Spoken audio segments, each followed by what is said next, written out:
Hi there, everybody. I hope you all can see and hear me okay.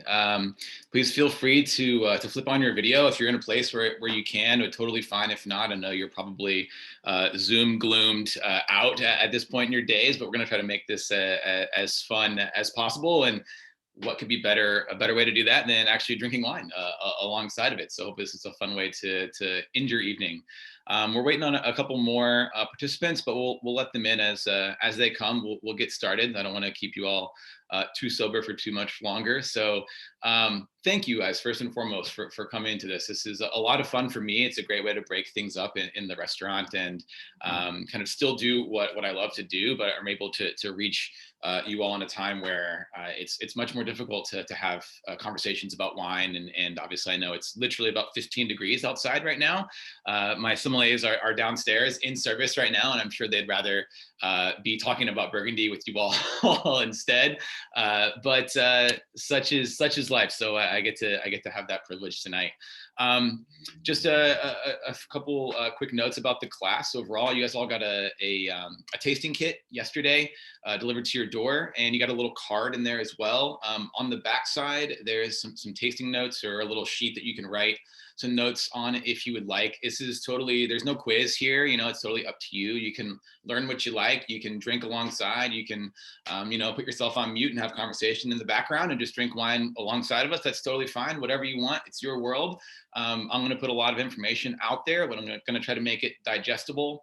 Obviously Burgundy is super complex, so I think it's sort of what draws a lot of sommeliers into it, but we want to try to demystify it for you all a little bit as well. So if you have any questions throughout, at the end we'll take some verbal questions if anyone wants to speak up on a Zoom full of people they haven't yet met, but maybe will in the future. Be more than happy to take those towards the end. But as we're going along, it's just me tonight. As I said, my sommeliers are actually down in the restaurants tonight. A lot of times I'll have someone kind of on me on this with me back and forth. But I'd love if you could direct your questions to the chat room, and I'll pause periodically when we taste some wines, and I'll flick back through and I'll see if we have some questions that I can answer for you all. So as they pop up, definitely feel free to type those in there, and we'll answer them as we go. So Um, a little bit about me. My name is Watson. I don't know if I've met some of you yet. I know there are some people that have attended the last class we did on red Burgundy just before the Christmas holiday. So I'm super excited to see you all back as well. We didn't scare you away with too much complex information about soils and climates and whatever. But I'm the wine director for Delicious Hospitality Group at Charlie Bird and at Pasquale Jones as well. Before this, I was the head sommelier at 11 Madison Park. It's a 3 Michelin star restaurant in Manhattan. I was there for about 2.5 years until COVID happened. So I came onto the team here in the summer of 2019. I've been running the wine program for the company since then. And I took my advanced sommelier certification back in 2018. So I've gone through all those exams. I was scheduled for the master sommelier exam, but that has been put on hold basically indefinitely for all candidates. Again, due to coronavirus, they're retooling what that might look like in the future. So this is a great way for me to actually do what I love to do again, which is nerd out about really complex wine regions. So looking forward to diving right in with you all. As I mentioned, we did a class a few weeks ago on red Burgundy. There was a couple like kind of technical things at the very beginning that we ran into some issues with some Wi-Fi. So I wanted to review some of those things. Also, we have some newcomers. So just the generalities of Burgundy, we'll start there and kind of give you a good idea of what the climate's like and where in the world we're talking about. I think it's super helpful to actually be able to put these places on a map. You can start to see them in your mind a little bit better. And then we'll dive into the white wines of Burgundy, which is the focus of this session. So all you need is one glass. If you only have one, that's totally fine. If you have enough to have 3 glasses, then you can have all 3 poured out in front of you. Feel free to go ahead and pour them now. If you haven't poured your first wine, definitely go ahead and pour that now. You have 4 ounces, so you have at least a little bit of time to drink while we're talking now. Don't be shy. Again, this is totally for you all to have fun and enjoy. So drink as you go along and just, leave enough to come back to when we get to that specific wine. So we'll taste kind of by village, north to south. So just again, a little bit of an intro to why we picked Burgundy or why I decided to do this in a 2-part session. It is an extremely complex region, as I mentioned. It is home to some of the greatest wines in the world. Obviously, the red wines are made from Pinot Noir and the white wines are from Chardonnay, 2 grapes that we know and love internationally around the world. And of course, are sort of in their ancestral homelands here. They're both very, very ancient grapes. Pinot Noir is thought to have descended from ancient vines, and Chardonnay is actually a descendant of Pinot Noir and an ancient grape called Gouais Blanc. So we're going to talk about the Chardonnay varietal today primarily and the places that it grows best. But Burgundy in general is also just this sort of like very small, like bucolic-esque looking place. It's all small farmers and everything is done by hand. There's not a lot of like mechanical harvesting or tractors or those kinds of things. Like people only own maybe like less than an acre of vines in any one place. Sometimes they own way less than that. Oftentimes they're handed down from their uncle to aunt to brother to sister. And so this sort of like interwoven family history. The geography and the soil is all very complex. So for a wine nerd, this is sort of like the holy grail. This is like the end all be all of where you can dive into the minutia, into the smallest parcel of land possible, is all taken place in Burgundy. Also, again, they offer some of the most rare and expensive wines in the world. So as a wine professional, they certainly can be quite thrilling to work with in a restaurant. You have a client that's super interested in spending their entire bonus on a bottle of wine. They can do that in Burgundy, which is a fun thing for us to be able to engage with as well. Obviously at Charlie Bird and at my previous station at 11 Madison Park, we have huge focus on Burgundy, and it's sort of the hallmark of many great wine programs around the world. So the best way to understand Burgundy, as I mentioned, is sort of by geography. So I'll show you a couple slides throughout. I'm not the biggest tech wizard. I wanted to keep it more personal, but also maps are a little helpful. So I'll show you a couple pictures, a couple slides, but overall, it's not like a huge huge PowerPoint presentation type of thing. But when you're thinking about wine, and this is a really great way to engage with the entire world of wine, is just to think about geography and start with the biggest possible thing you can think of geographically, and then get gradually more and more specific. So I like to think about when I'm talking about, entry-level wine classes to aspiring sommeliers, bartenders, or service professionals that want to get into wine, like how do I start? Well, start thinking about it like you have those sort of like Russian babushka nesting dolls that you may have seen in like your grandmother's house, that there's one big doll and then inside there's another one and then another and another and another, and they get smaller and smaller. They're quite clearly all from the same family. They all have some similar shared characteristics, but they're all unique as well. So, right. So in this case, we're thinking about what's our biggest nesting doll, if you will. It'd be France, right? So what do wines from France generally taste like? And then from Burgundy, and then inside of Burgundy, this place in this village, in this vineyard, right? So I'll dive into that a little bit more when I show you a general map here in a second. But you also want to think about the quality structure of Burgundy, which is something that we'll talk about with the different tastings, but remembering that the land is the most important thing in Burgundy. And so the vineyards themselves are classified by law into different quality structures. So again, our biggest nesting doll would be Burgundy. And then inside that, there might be a village. And maybe an example might be Merceau, which is our first wine we'll taste, which you probably have had some in the past. That would be a village level quality. And then inside of that village of Merceau, there's vineyards. And the vineyards are either called Premier Cru or Grand Cru. Premier Cru being of premier first cru or quality, and then Grand Cru being the highest. And there's only 34 Grand Cru vineyards in all of Burgundy. We'll talk about all the white ones today, but that's the way that you're going to think about how the classification is. So maybe it's best to show you on map, because it can get quite confusing, I suppose, when you're just seeing me motion with my hands, obviously. But as I mentioned, our nesting dolls, right, of France, that's our biggest one we want to think of. So this is the country of France. All the wines here tend to have some general characteristics. We have someone else coming in. Awesome. Come right into the map of France.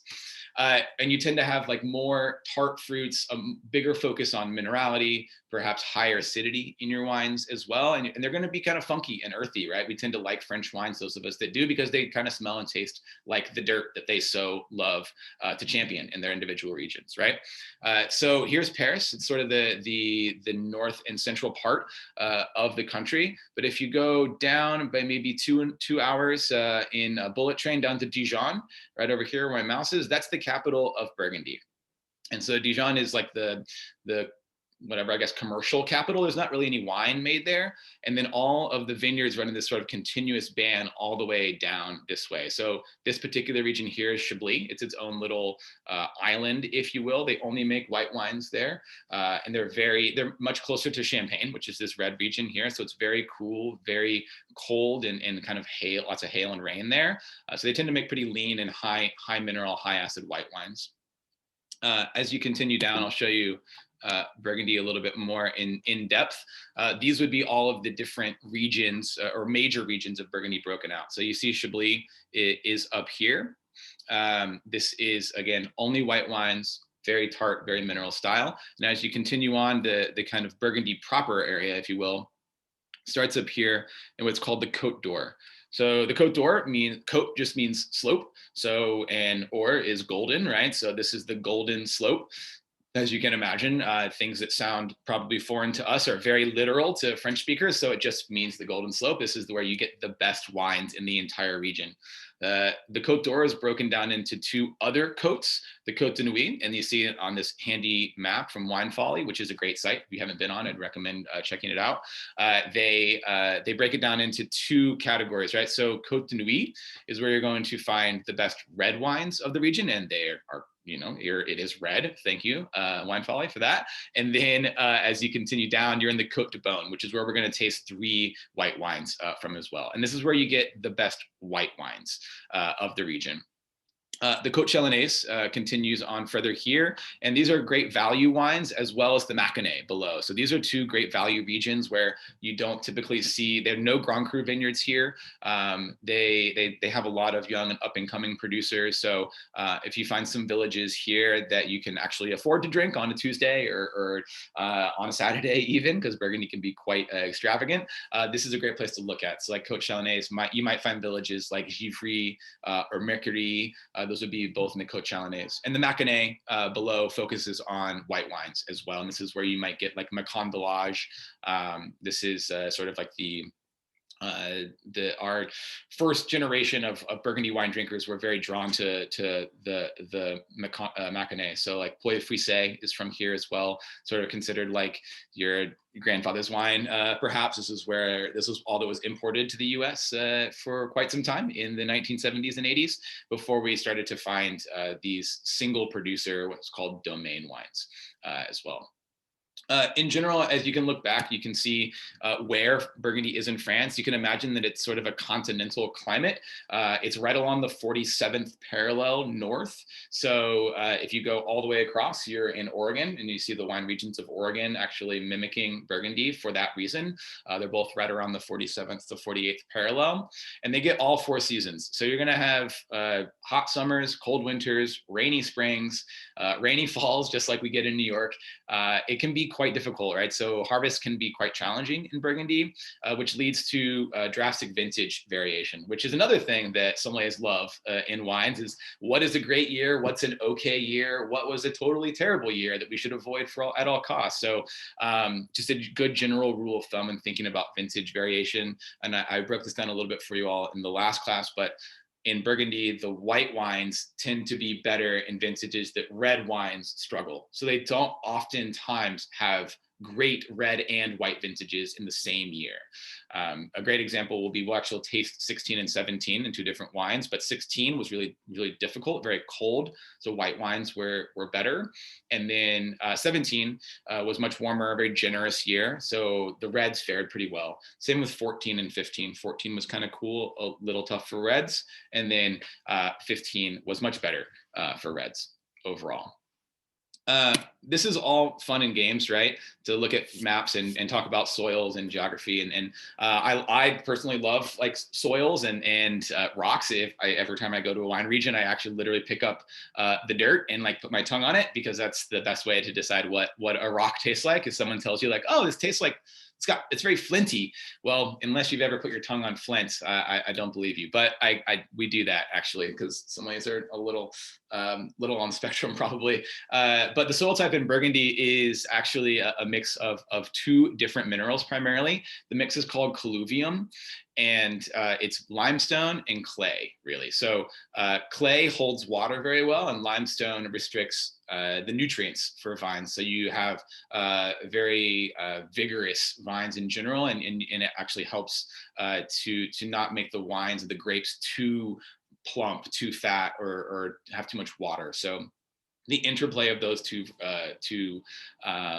minerals are super important. There's also a lot of marl, which is another type of soil, which is sort of clay based, which you'll see as well in Burgundy. We love to talk about dirt. I don't want to go much more deeply than that because it does actually help you understand the wines. But typically speaking, limestone is better for whites. So most of the wines we'll taste today were grown on primarily limestone soils. Because I wanted to actually show you what Burgundy looks like when you're there. This is a picture that we talked about for the red wines, because this is a red wine vineyard. But I think looking at a place actually really does help to imprint it in your mind. So I was there in 2019. I did harvest in the village of Meursault, which will be the first one that we taste, or that you hopefully are already tasting. If you haven't already, please, by all means, start to drink along. I don't want to keep you too long. But the history of Burgundy is super important. And this is the oldest vineyard in Burgundy, which is why I put it back up on the screen for you. It was first farmed in 620. It was a gift from the Duke of Malquier to the Abbey of Bez. So the history of Burgundy begins with the Romans in basically 50 AD, but continues on with 2 different monastic orders. So you have both the Benedictines and the Cistercians. So I'll flip back over here. And you're probably tired of hearing me talk the whole time just with looking at a map. Anyway, so the Benedictines and the Cistercians are the two monastic eras you want to think about if you were to try to impress your friends with something you learned today.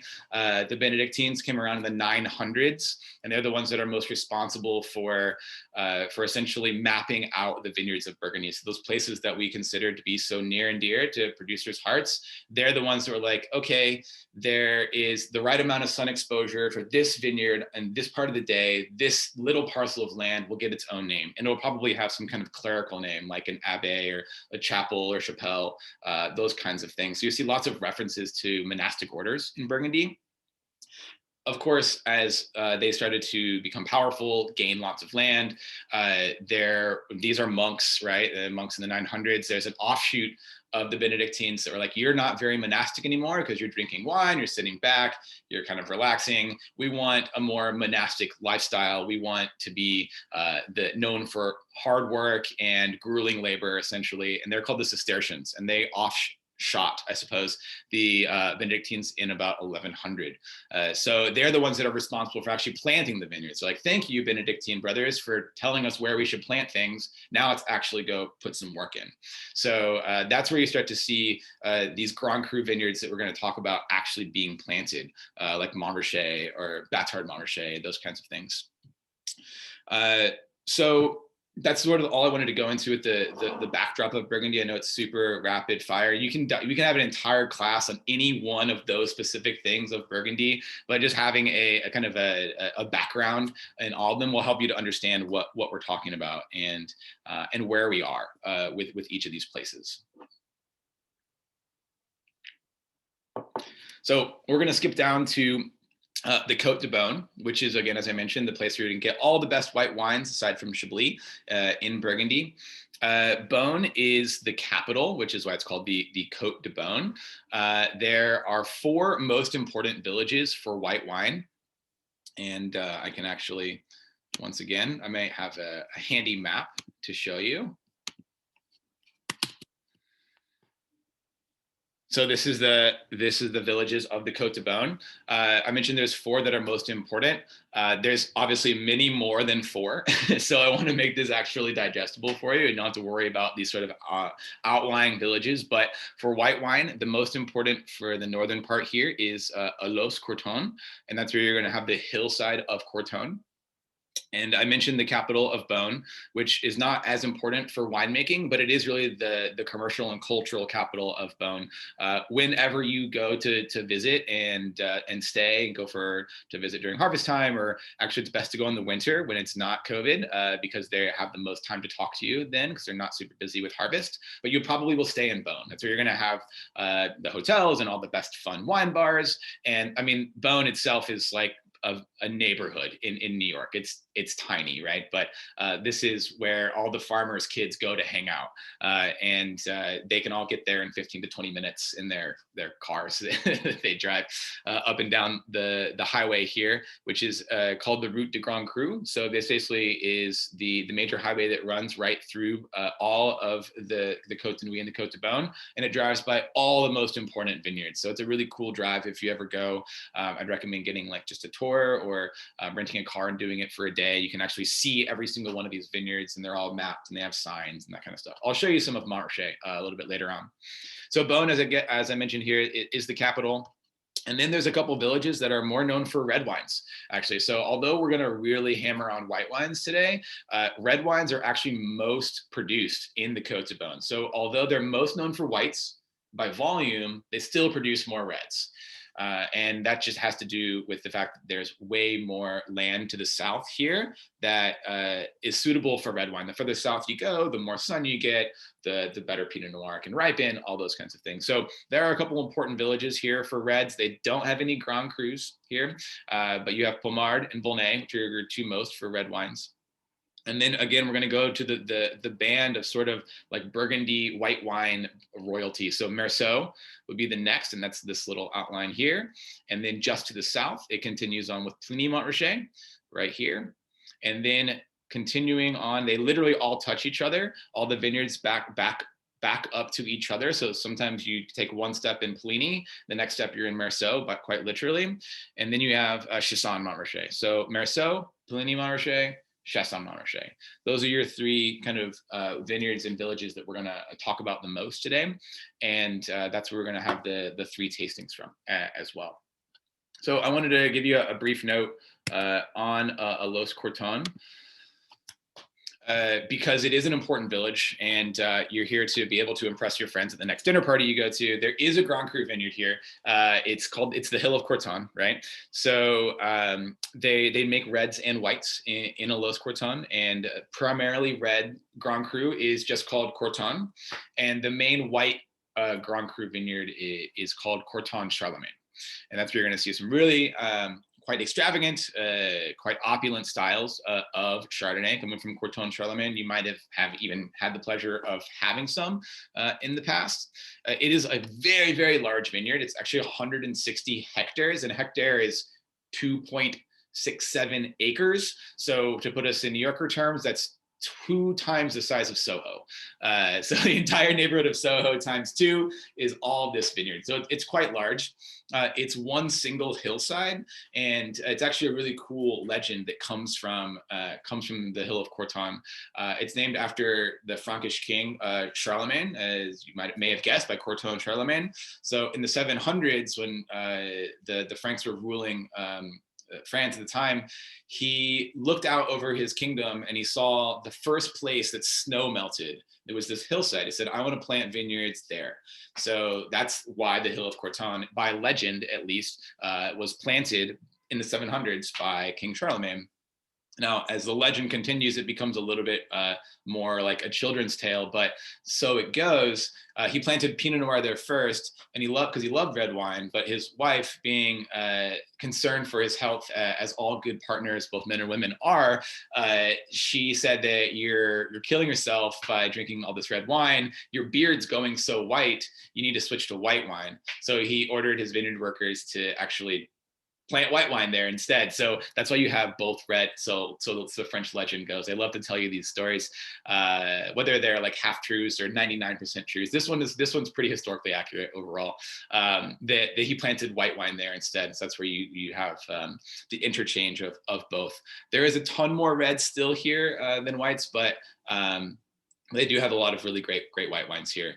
They're crazy expensive in general, and I think that I want to talk about what each village tastes like and each vineyard tastes like as well, because I think that's part of what we get into in Burgundy is everything by village and then by vineyard starts to have its own characteristics, right? So Courtons Charlemagne, the white wines here, as I mentioned, tend to be like really, really ripe, very opulent. Because they are the first place the snow melted in 1710. They tend to have a lot of sunshine. So you see a lot of honeyed characteristic, very textured, lots of golden tree fruit, all those kinds of things that we think about for really, really opulent styles of Burgundy. There's always a caveat, right? As I'm trying to make it as not as simplistic because it's not simplistic at all, but as understandable as possible. There are actually 3 villages that share this vineyard. So I don't want you to go, back tomorrow and say like, oh, Watson, the wine director from Trelleborg, was like, oh, there's this one village and they, they have the Hill of Courtons and that's it. There's actually 3. You don't need to worry too much about it, but they all 3 share the Hill of Courtons, or it happens to be between the 3. So the other 2 are called La Doise-Serigny and Pernon-Vergelès, just for you to know that it's not always as it seems. Part of the appeal here is that every village wants to be most known for a famous vineyard of Burgundy, right? So they all tend to try to tack on the names of their famous vineyards to their village. So for instance, in the Côte de Nuit, where they have red wines, you'll have Gevrey-Chambertin, right? Chambertin is the name of the vineyard. It's their most famous vineyard. They want everyone to know that they have Chambertin, for instance. You'll see this repeated as you go down, and we're going to talk about, obviously, Montrachet. There's a vineyard that's so famous that 2 villages decided to claim it almost equally. So you always see this sort of infighting amongst neighbors. It's very provincial in its site. All right, I'd love to get to the first tasting. if you still have any wine left, at least. But we have the first village that I want to talk about more in depth is called Meursault. This is historically quite important village in Burgundy. As I mentioned earlier, if you saw on the map, we skipped a couple villages, right? That's where that red wine is most important, both in Pommard and then Volnay. And Volnay actually touches Meursault. Meursault is so important for whites that the red wines that are made here are actually labeled under Volnay. They won't even, there's no red wine that has the name Meursault. Even though there are technically red wine vineyards, they all label them under Volnay, Centenaud-du-Milieu, or a neighboring village called Blegny. So if your head has not exploded yet, then we're going to get to a point where I'm sure at least I see a lot of people on videos, so I'm sure I can make at least one person steam at least. So anyway, the white wines here are super important, and obviously we see a lot of wines in the United States exported from Meursault. They don't have any Grand Cru vineyards, which is kind of what's so unique and intriguing about them, I think, is that they're only Premier Cru. So in terms of their best vineyards, at least, but they're enjoying a really unique and modern renaissance in Meursault. This is where I did harvest actually in 2019. It was a small veterinarian named Arnaud Ant. And it was really super eye-opening because the style of Meursault that we typically think of is kind of like California Chardonnay, right? We think of it as being like a buttered 2x4. There's lots of oak, really ripe, really rich, tons of texture, all those kinds of things. And that's a lot of winemakers have stopped making that style. And that's not really the vision of the future of Burgundy or the future of Meursault.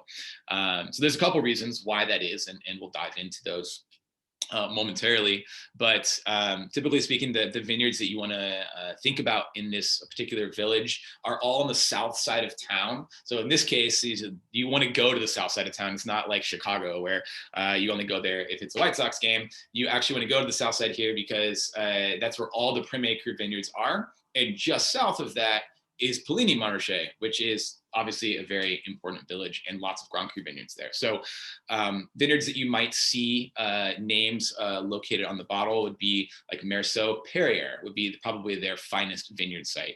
Genever would be another one, as well as Porzo. Those are just a couple examples of some of the best Premier Cru vineyards. Luckily for us, on labels, producers have to put Premier Cru with the name of the village. So in this case, we'll use Perrier as an example. It must say Meursault Perrier, and it has to say the word Premier Cru underneath it. So maybe it'll be stylized with like a 1 and an ER for Premier, or it might actually say Premier Cru. But that's to avoid confusion, because a lot of people and vineyards are actually unnamed entirely, which are called Ludi. So Ludi are vineyards that are important to a producer, but don't have Premier or Grand Cru status. And in Meursault, there's tons of Ludi, and a bunch of people labeled them as such. So like Meursault Chevalier, for instance, is a Ludi, but it looks like a Premier Cru on a wine label. This is my second attempt at making someone's head explode. So it could look like it's a Premier Cru, but unless it says the word Premier Cru, it's not. So something to look out for. I want to kind of give you all a couple landmines to look for and avoid in French wine law, because they do like to make it as difficult as possible, especially for non-French speakers. So I mentioned that a lot of producers have started to sort of buck the trend of making wines in this sort of like ripe and opulent style. There's a couple reasons why that is. The more modern style of Burgundy, of Meursault at least, so the traditional is like lots of golden tree fruit, very similar to what you might find in Corton, the first white wine village we mentioned. Really textured, very honeyed, lots of oak, so very buttery. The modern style is much more lean, more mineral, focus on freshness, and not as textured in general. We started to see in the early 2000s a trend which is still a plague in Burgundy. It's short. In short, it's called Primox, which is just short for a premature oxidation. Maybe you've encountered some wines that you've opened in Burgundy, maybe 2010 to 2015, 14 even, or even mostly in the mid 2000s and late 90s, that sort of tasted like sherry, that they had kind of sung their song, right? So these are wines that were supposed to last for 10, 15, 25 years, even at the top end. And so in the mid 90s, there were producers who were making wines like this, and they were pushing for really ripe styles, lots of use of oak. There was a lot of stirring of the wine, which is called batonnage. And when you stir the wine, it adds a lot of texture, right? You're going to get some of those like bread dough and yeasty characteristics you might find in wine, but it also allows a lot of oxygen into the wine too. So you're finding out when they start to open these wines, you know, that were made in say 96 or 99, and they opened them in the early 2000s, that they had already sung their song and they were dead. And so the first couple were like, oh, maybe it's just a couple of bad bottles. And then we started to see over the next couple of years that this was a plague that was actually happening to even the best producers in Burgundy, all the way down to the little guys too. So they had to, and when you start to realize this, it's almost 10 years too late because you've been waiting for these wines to mature. So you have to really take drastic steps, and it takes almost a generation to fix a problem like this. So producers started to go to the totally opposite style. So instead of stirring their wine a lot, they just let the lees, the yeast cells just sit on top of the wine, which preserves it and actually lets less oxygen in. So you're going to see it's a style of wine called reductive styles of winemaking. They're reducing the amount of oxygen as opposed to oxidative styles of winemaking. So this was really led in the village of Meursault. There's a couple of white wine rock stars here that are considered to be like the best winemakers in the world of white wine, and they all tend to be in Meursault. So producers you would look out for here would be like Jean-Marc Rouleau of Domaine Rouleau.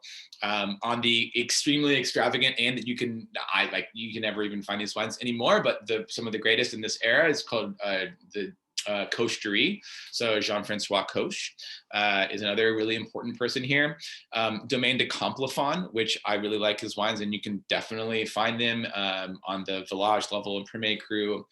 Dominique Lafon is the winemaker there, and he is also one of the people to lead the charge of really dialing back the style, so you focus on freshness and mineral content as opposed to ripeness and fruit, which we sort of like. It's sort of our fault that all this happened, because this was really right when California Cabernet came onto the scene in the 90s, and that was the major dominant style amongst the world, and so everyone wanted to actually mimic that, and because it was a way to sell wine. Someone asked in the chat, which is a really great question, and I'm happy to do so, to type the names of some of these producers, because who spells French, right? I only do because I study this for a living, but I will definitely do that. Once we start getting into a tasting here, which I think now is a good time to talk about this wine specifically, I'll flip over really fast and I'll put those producers into the chat. So go ahead and do an official tasting of Meursault here. This is a producer named Henri Germain. I'll try to show you the label if it doesn't white out with our, it's gonna white out anyway. Maybe not.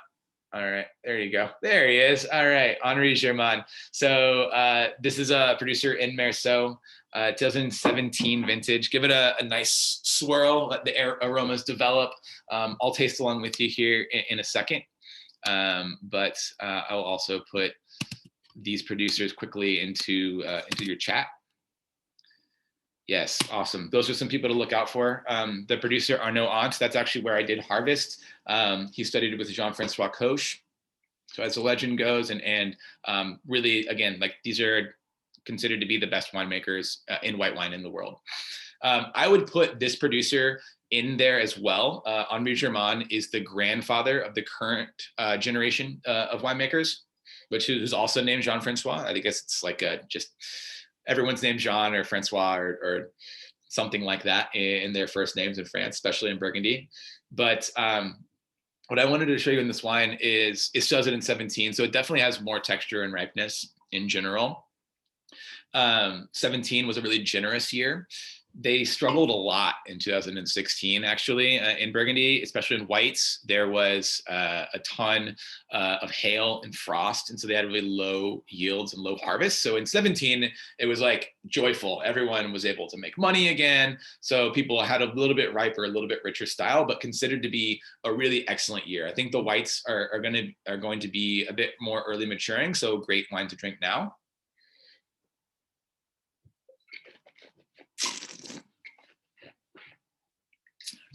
I think what I like about this is that it's someone who embraces the modern style of winemaking. So there's not a lot of yeast or bread dough, this quality of batonnage. They're not stirring the wine, but they embrace the power of the vintage, right? So it's ripe, all that golden yellow fruit, lots of tree and apple and all those kinds of things, or tree fruit like apples and pears. That kind of characteristic is certainly there, but it's still there's still like a kind of a line through the wine that sits like right to the center of your palate. That's the acidity still remains pretty prevalent. He's being helped in the vineyards by his daughter Lucie, who I visited with when I was there, with my friends that's doing harvest with. So they have really excellent winemaking operation, and they are also super under the radar. So while a lot of producers on the wine list here, like this would probably be on our wine list about $200.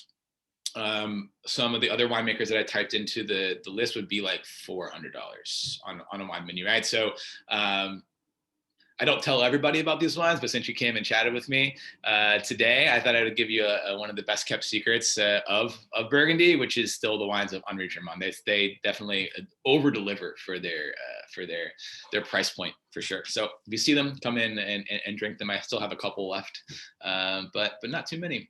So cool. Let's move on down to Pliny-Montrachet. So Pliny is the next village to the south. Oh, actually, sorry, I wanted to make sure that I went through. I think this is something that someone asked for in the last class. I thought was really helpful. Would be pairings for each of these wines as well. So before I talk about Pliny, what do you drink this wine with, right? And this is super personal, right? Obviously, so I'll give you an example. I don't eat red meat, so obviously, what I would eat with this wine is very different. But I think in general, you think about Meursault as having more texture, more power, a little bit more ripeness. You want to pair this with seafood that has more fish oils. So like something that maybe like trout or salmon that's going to be a little bit fleshier, a little bit meatier style. You also have the advantage of having the kind of like the underlying like cream texture on the palate. So pastas with like cream sauce. It's always a really great way to go, especially for all white Burgundies, all Chardonnay, really. You can kind of match like that texture. So matching textures is a really important thing in wines. But I would generally kind of steer towards like not something you'd quite go with a red wine like duck or fuller red meats, but like the upper ends of fullness of fish and seafood, right? So like I mentioned, some of those things like salmon and fresh trout, those sorts of stuff. Swordfish actually would also be really great with this too, if you're all down for a big game catch.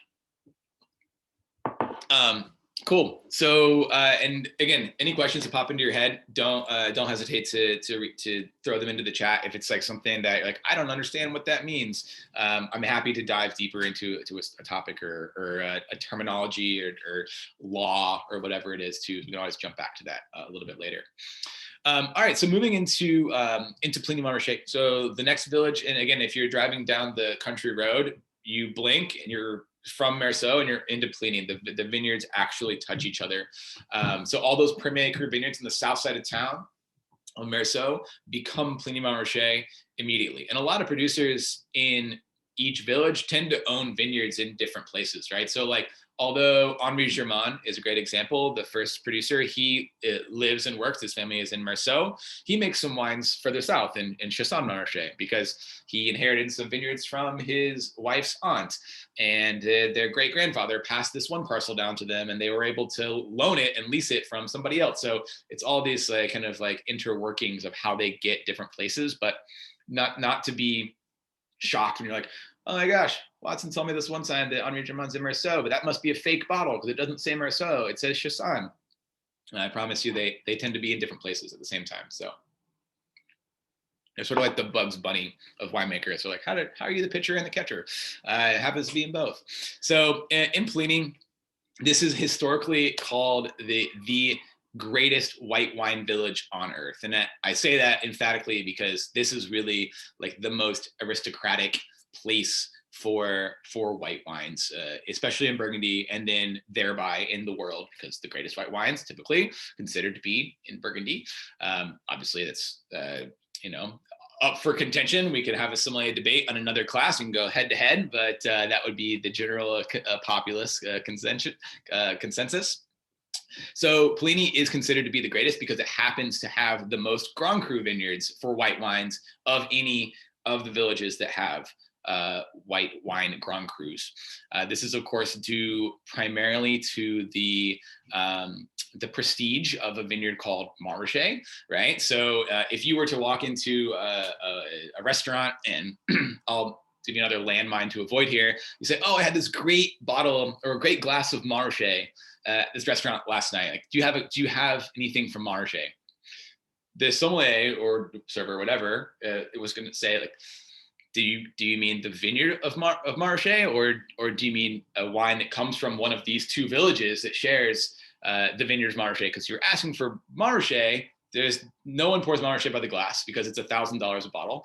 And are you asking to spend $1,000 on a bottle of wine? So you can take one step further and pick one of the two, Chassagne or Pliny, and start there as opposed to starting with Marché, because it is the most important and the most famous place. The vineyard dates back to 1250, but these wines are like, super expensive, and it can be a way to lose the trust of the service staff if that's not what you meant. And if it is what you meant, make sure you come to see me first, and I'll be happy to find you a bottle of Marché that you want to drink, and I'd love to recommend the right one for you. So in Polini, they have essentially the village of Marché, or the vineyard of Marché, shared almost equally by Chassagne and Pliny. So we'll talk about them sort of in conjunction because they are right next door to each other. The vineyards run back and forth because it's such a famous vineyard that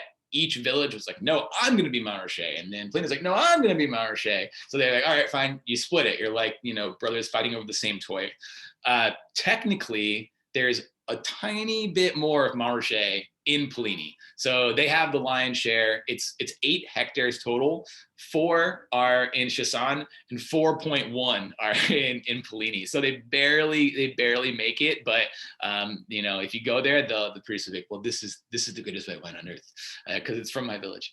So they have not only a bit more of Marché, they also have a couple other Grand Cru vineyards that are a bit larger as well than what is in Chassagne. So I'll show you one more map because I think this is actually helpful in understanding where things are divided amongst each other and all that stuff. So 1 second, you bear with my technological abilities. Again, I talk about fermented juice for a living. This is the upper limit of my capabilities of Zoom. So this is the vineyard of Marché, and it's 8 hectares. This is this is a picture I took, a terrible panorama picture that I took, but facing to the west. So let's see if we can show it this way. So it's 8 hectares of continuous vineyards all the way south facing. So you're looking east now. So south is to the right. North is here. This is the road you drive through, and this is in the vineyard of Marché. So you can imagine as the sun rises from the east and then sets up here in the west, the vineyards get sun all day long. So before, whatever you would like to call it, climate change, global warming, whatever, started to affect vineyards, historically, these were the best vineyards. So in the lore of wine, the best vineyards are typically south facing. So Marché being one is extremely aristocratic. The best wines are all south facing. So this is the vineyard itself, and it's a really cool map that a master sommelier named Fernando Beteta actually put together himself. This is his name up here. But it's by producer. You don't have to worry about the different producers, but this is each parcel that they own. There's 16 different producers They own each their own little slice of Marché. On the right-hand side, at least my right, is the village of Pligny-Marché. And then here is Chassagne-Marché. So you can see it's almost evenly split. Now, if you're just to the north of the village of the vineyard, excuse me, of Marché, you're in the vineyard called Chevalier Marché. Chevalier means knight. But we'll come back to what all these are in a second, because I'm going to tie it together with another silly story that they tell Burgundian children about their villages and their vineyards.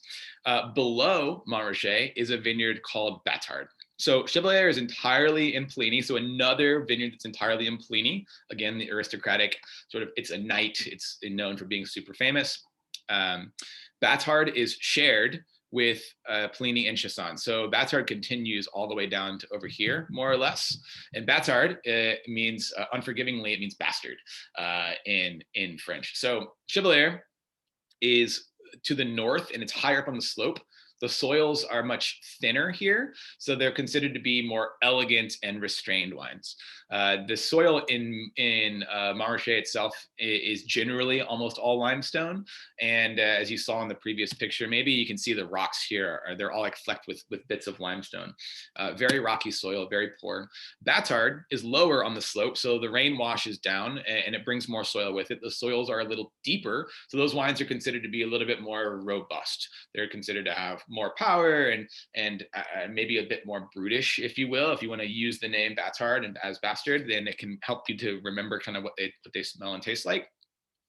There's a little square down here, which is not noted on this map, but I'm going to draw it out for you. So like literally just a cutout of the bottom side of the vineyard. It's called Bienvenue Batard Montrachet, which means welcome to Batard Montrachet. Welcome to the Bastard of Montrachet.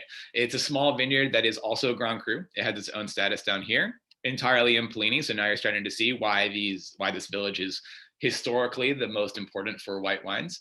And then on the other side of Batard, right over here, there's a little square or so, kind of like it looks like a Tetris piece that's kind of flipped on its side, which is called Criote Batard Montrachet. Criote means cry of the Bastard of Montrachet.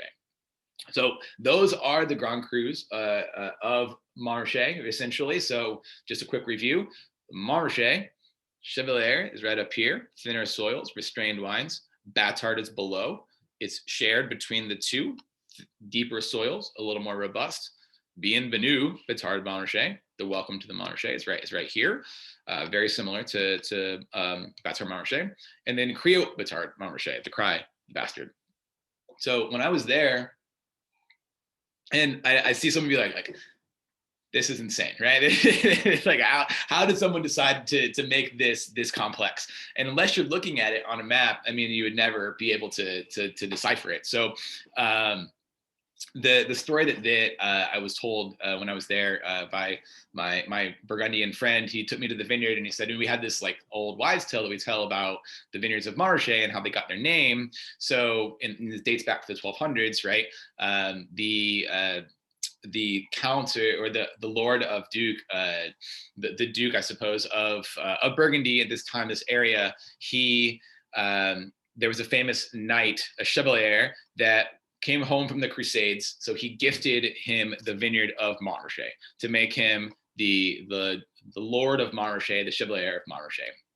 However, he was a bit too amorous in the village, and there's a little vineyard over kind of all the way to the right here called Pucelle. Pucelle means virgin, and he happened to have an encounter with a Pucelle in the village and outbore a Batard. So he bore him a son out of wedlock who became the Batard Montrachet, who is below the Chevalier Montrachet historically. And then all throughout the nights, the Batard, he cried, his criots kept the villagers up all night. So they decided to name the vineyards after this story. Totally ridiculous, but this is like one of the many types of like lores and tales that they tell kids to help them remember these things, I guess. So anyway, let's taste through the two wines, and we'll talk about Chassagne as well.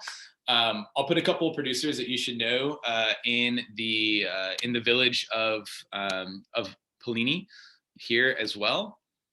So Domaine Leflevre is the big one. Ramone is another important one. And then Etienne Sauzet, another great producer. Excellent question, Jason. I'll type in a couple books for you here at the end of recommendations for wine lore. Some really great stories for sure, and a lot of fun ones in Burgundy and then kind of throughout too. But anyway, so if you take the two wines together, if you're able to do them together, then great. If not, we'll do Pliny first. As I mentioned, the wines tend to have a little bit more kind of like minerality. They're a little more restrained. So a producer named Lucien Moussard, who is based in Santenay, a village to the south. But this is a wine in the village of Pliny. So it's 2019. Tends to be really, again, much more restrained, refined. The wines tend to be very taut. Have a lot of acidity down the center of the palate. And the fruit is on the back of the wine. So you have a lot more mineral content in the front, more tart green kind of apple fruit in the back.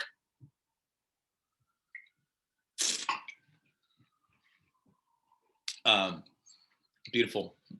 As you continue into Chassagne, you're going further south, and historically, these wines in this village is actually more known for red wines. So up till World War II, there was more red wine than white wine because there's actually more clay in the soil of Chassagne. So the wines here tend to reflect that. They tend to be a bit more broad, right? They have a bit fleshier fruit. There's more sunshine, obviously, further south, and clay is more water retentive, so it holds onto more nutrients as it's made. So the wines that tend to come from this side of the vineyard of the village tend to have a little bit more texture, a little bit more ripeness overall. This producer, Bernard Moreau, who I'm not doing you any favors by actually, there we go, by trying to show you the label. So Bernard Moreau is classic Chassagne, very historical producer here. It's from 2016, so a cooler vintage overall. But I think you definitely see that kind of like that texture in the wine and that really golden yellow fruit from the sunshine you're going to get in Chassagne. So in general, if you're thinking about trying to pair the differences of the wines, for Pliny, you're going to think about wines that are more or dishes that are more mineral driven. So like maybe you have scallops or something kind of briny like oysters, or really bring out that limestone mineral content. You might also do some like antipasti or like salads, things that have like vinaigrettes or fruit based things. And then in Chassagne, you're thinking about deeper, richer dishes, again like cream sauces and things along those lines. There's a ton of Premier Crus in Chassagne. There's 55 of them, so I'm not going to go through them all with you because that would be a waste of everyone's time. But there are a ton of wines being made here overall, just something to keep in mind. And there are some great red wines here too. So Bernard Moreau tends to make some really delicious reds from his village in Chassagne.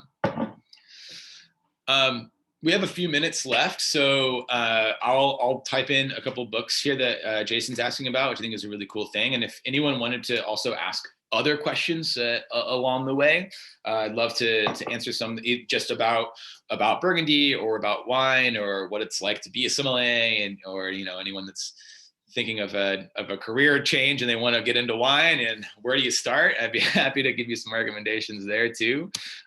Feel free to shout out if you want to, or you can also type it in really fast. I'm going to type in some books here as well really fast.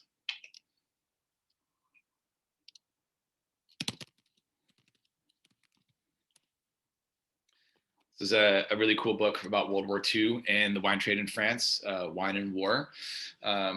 If you can find this book.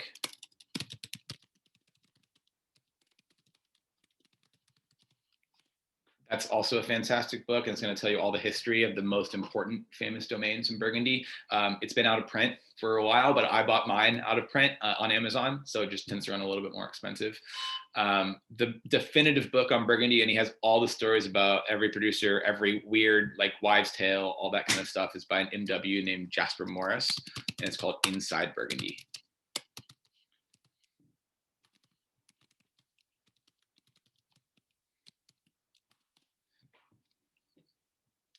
So those would be I would recommend for diving into some cool stories and anything you want to know.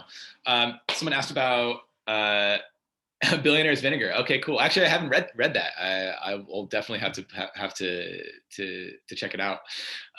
There's a lot of great books about like specific stories of wine, like a Thief in the Vineyard, about people stealing Burgundy wines and making their own wine out of it, like in their garage.